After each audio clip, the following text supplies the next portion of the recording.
In the summer of 1998, my friend and I were getting ready to go to a party. We were driving to an intersection when all of a sudden a bus came quickly from our side. Everything happened so fast that we didn't have time to react in any way. I heard a loud bang. Then time seemed to slow down, like a slow-motion scene in a movie. I watched as the windshield continued to shatter, like a layer of frost on the glass. Shards of glass began to fly everywhere. I looked out the window with fear in my heart. We were getting closer and closer to the concrete piles on the side of the road, and they were like relentless behemoths waiting for us. I realized that we could die in this crash. In that moment, many things flashed through my mind. I thought of my family and those unfulfilled dreams. I regretted not cherishing every moment of my life. Suddenly, the noisy sounds around me disappeared, and so did the bumpy feeling. I felt a pair of warm arms holding me tightly. Although I couldn't see him, I could feel his presence, his care and guardianship over me. In his embrace, I felt liberated in body and soul. I began to move upward. As I looked down, I saw the tragic scene of the crash. The vehicle was badly deformed from the impact. Shards of glass were scattered all over the place. The surrounding roads had also become very chaotic. The scene of the crash was filled with tension. I saw police cars and ambulances coming to the scene. I saw myself being carried on a stretcher. My face was pale and expressionless. I did not feel fear or pain because I knew I was now safe.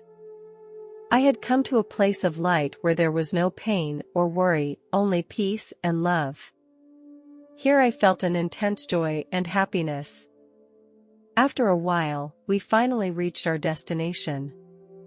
To my right was a city that was built with glass-like materials that shone with a brilliant light. The entire city exuded an air of nobility and mystery, like a dreamy wonderland. And to my left was a beautiful field. In this field, children ran happily, their laughter echoing in the air. I also see many animals. This is a happy paradise where all creatures live together. I was going to continue along the creek. The angel beside me stopped me, and I could finally see his face clearly. He was very handsome, about 30 years old. He was wearing an elegant beige robe that gave off a warm glow. The material of the robe was very smooth and soft. His eyes were very bright, as if they could see into people's hearts. He had a smile on his face that was so loving that it made me feel completely accepted and understood. He had long, silky blonde hair. His skin was flawless.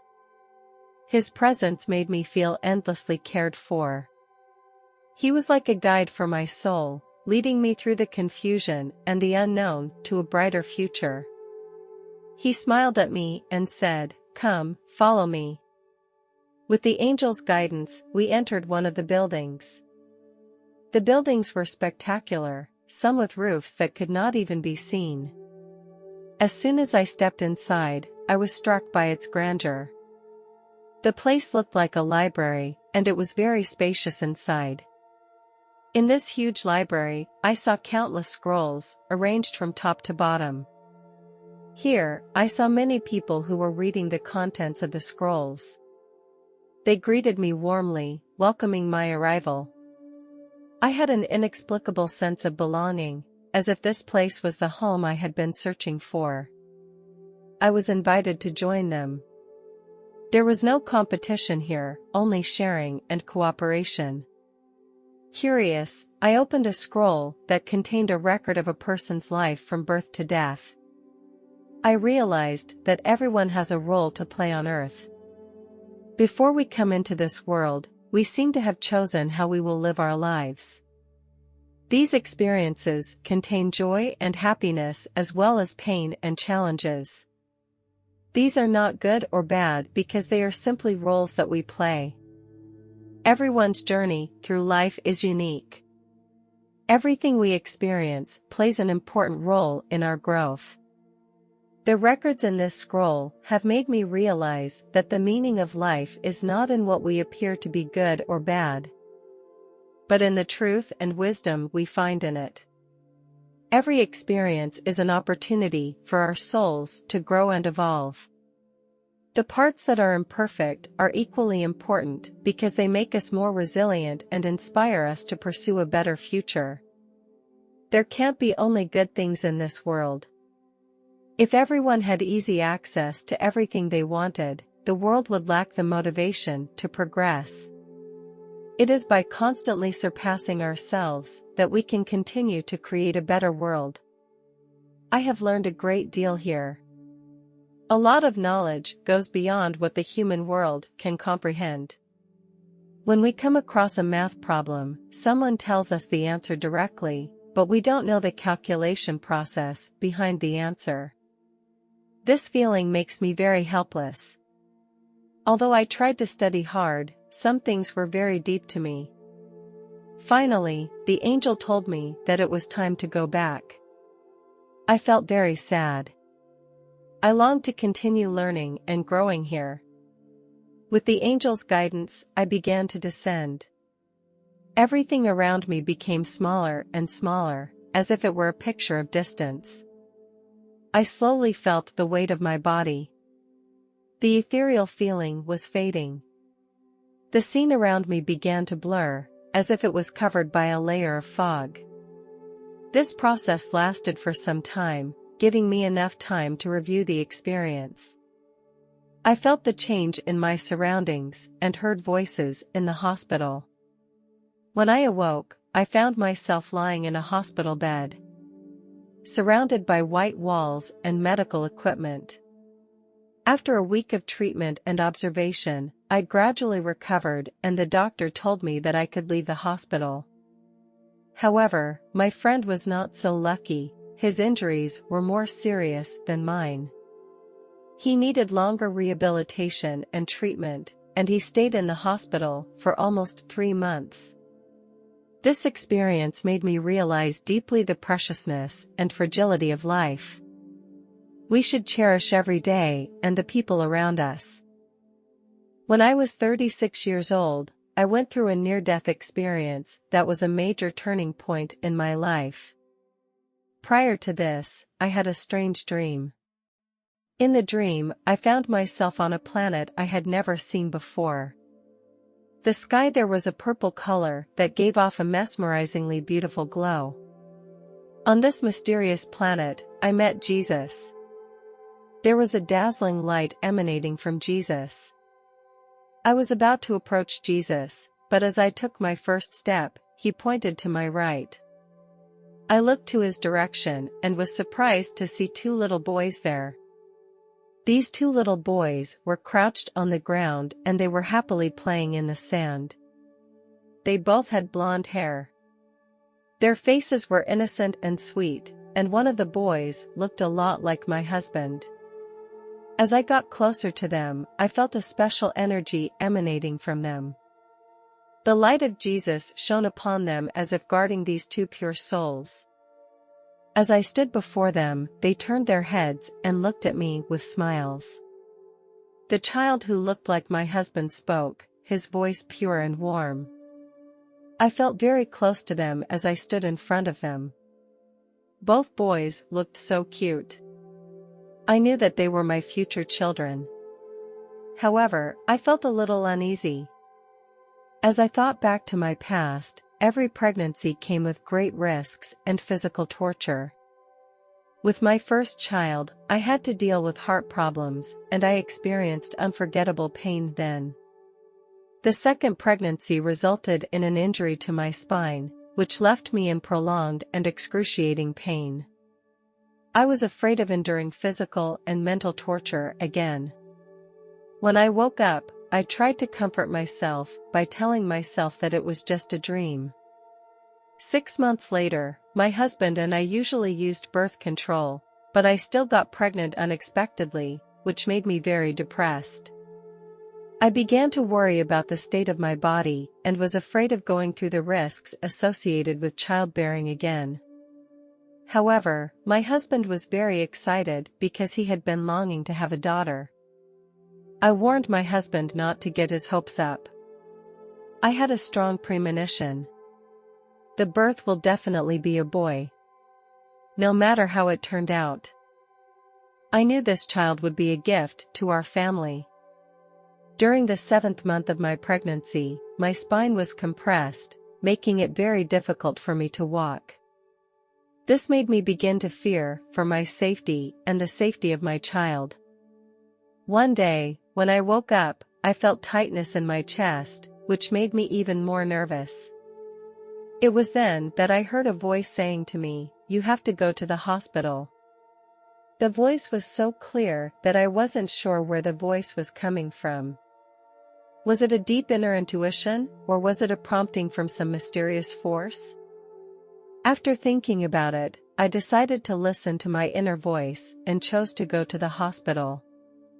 Although this decision made me uneasy, I believed it was for my own protection and that of my soon-to-be-born child. At the hospital, I described my symptoms to the doctor. The doctor told me to stay in the hospital for the time being for further examination and observation. However, things were not that simple. After only 20 minutes, I suddenly fainted on the floor. My consciousness became more and more blurred. The nurse quickly appeared at my side and immediately placed me in a hospital room. She examined me thoroughly. She acted very nervous and told me to wait here while she went to call the doctor. I was in very bad shape and felt like I was going to die. The nurse told me to keep waiting for the doctor. I felt very angry and desperate.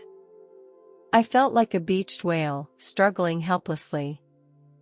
I wanted to sleep more and more and felt like I was losing my sense of the world around me. All this made me feel extremely scared and helpless. I longed for timely help. After closing my eyes, I realized that I had appeared in the middle of a tunnel. I noticed a soft bright light at the end, radiating an immensely warm energy. As I attempted to approach the light, I found that my movements became very difficult. It was as if an invisible force was preventing me from moving forward, preventing me from easily approaching that light. Nonetheless, I didn't give up, and I kept moving hard towards that light. Just then, I heard a voice speaking from behind me. The voice seemed to be discussing something, and her heart was about to stop. However, I was completely uninterested in the voice, and all of my attention was focused on that light. That light contained great magic power, and it captivated me. The light radiated endless love and warmth, and it made me feel very excited. I knew that something wonderful awaited me at the end of the tunnel. It seemed like a door to the unknown, enticing me to explore more mysteries. As I got closer and closer to that bright light, my connection to my body became fainter and fainter. In that light, I saw the outline of a man. Even though his face was blurry, I could sense that it was a man. He beckoned to me, as if guiding me. I was filled with curiosity, wondering if this man was an angel or a loved one I had once lost. The man's silhouette became clearer, and although his face was still blurry, I could feel the warmth and compassion in him. He seemed to be guiding me, signaling with gestures for me to approach forward. As I got closer to him, I began to feel a familiar vibe, as if I had interacted with him a long time ago. I seemed to have some kind of connection with him, and although I couldn't explain it, the feeling felt very familiar to me. "Jesus, is that you?" I asked tentatively, and although I couldn't make out his face, my instincts told me that he was Jesus. He smiled and nodded. Even though there were no words exchanged, I was able to sense his care for me. It was here that I began to look back at the events of my past life. I saw the moments of joy and sorrow and the people I loved. I gazed at the man once again and I begged him to let me be with him. He gently shook his head as if to tell me that now was not the time. The man patted me gently on the shoulder. Just then, a voice suddenly interrupted my trip. I heard voices from the hospital. And the doctor kept telling me that you must hold on, for the sake of the baby in your belly. I realized that I couldn't be a selfish mother. I had to make a decision for the baby in my belly. It was a tough decision, but I knew I had to go back. I couldn't give up the baby in my belly. I knew I had to go back to the real world. Upon returning to the real world, I felt myself reconnecting with my body, but my entire body was in pain. It was obvious to me that my heart was beating erratically. I was told by a professional cardiologist that I could not have a C-section yet and that I had to wait for my heart to stabilize. I accepted the doctor's advice, understanding that it was for my safety and that of my child. Looking back on the whole experience, I feel how lucky I was. From the reminder to check into the hospital, to my return to the real world. Throughout this crisis, I was protected by some kind of power. At the same time, I am very grateful to the nurse who shouted in my ear. Hearing her voice made me realize that I had an important responsibility. On the third morning, cardiologists and surgeons prepared to deliver the baby, and I was fitted with a heart monitor. The doctors were not sure if there would be any accidents during the delivery. The doctor asked me if there was anything I wanted to say to my family. I replied, no. Because my husband and children know that I love them and I tell them that every day. Although we are facing a huge challenge right now, I believe that my child will survive because I have seen him in my dreams a year ago. This gives me confidence in my child's future. I felt very calm while the anesthesia was working. I had no fear of death anymore. I believe that no matter what happens, my soul will always be guarded and guided. Now, I am willing to accept that this is the way it's going to be. There were a few hiccups during the surgery, but overall it went well. Another boy came into our family. Even though my husband was a little disappointed because he had been hoping for a daughter, we were filled with joy at the arrival of our child. I realized that this child was a special gift from God and a blessing to our family. Over the next few days, the pain gradually disappeared and my body recovered. I thanked God for giving me a second chance to be with my 3 sons. Now, my oldest son has grown into a fine young man. He had his wedding last month, which was a big moment for our family. On that day, he wore a full dress with a happy smile on his face. There were times when the disease brought endless challenges, but in the end, we overcame everything. Now, watching my eldest son find his own happiness, I feel that all the hard work and perseverance was worth it. My second son is also following his dream. He loves music and chose to study music composition and performance in college. His talent has been recognized and his musical compositions have become popular on the internet, gradually winning him a group of loyal fans. I am proud of his efforts and hope he will continue to persevere and realize more of his dreams. The youngest son, on the other hand, is the joy of our family. He is lively, cute and full of curiosity, always bringing us laughter. I thank God for giving me a second chance to witness all this. If I had made a different choice at that time, I might have missed it all. I felt God's presence and His love for everyone. He pays attention to the smallest things on earth. I learned from this experience that every moment in life is precious and every choice could have made a difference. God's love and blessings let me know that I am not alone and that He is always with me. God's presence convinces me of the beauty and meaning of life and gives me hope and confidence in the future. I will cherish every day and thank God for all that He has given me, including my family and children, for these are gifts beyond compare. What confuses me is that another child, as of yet, has not appeared by my side. I am convinced that this is all God's plan. Perhaps the other child symbolizes some deeper meaning. Although I have been looking forward to the appearance of that second child, I also understand that God has His own timetable and arrangement, and perhaps at a specific moment, that child will appear in my life and bring more revelation. I believe that God's blessings will always be with me, guiding me on my journey into the future.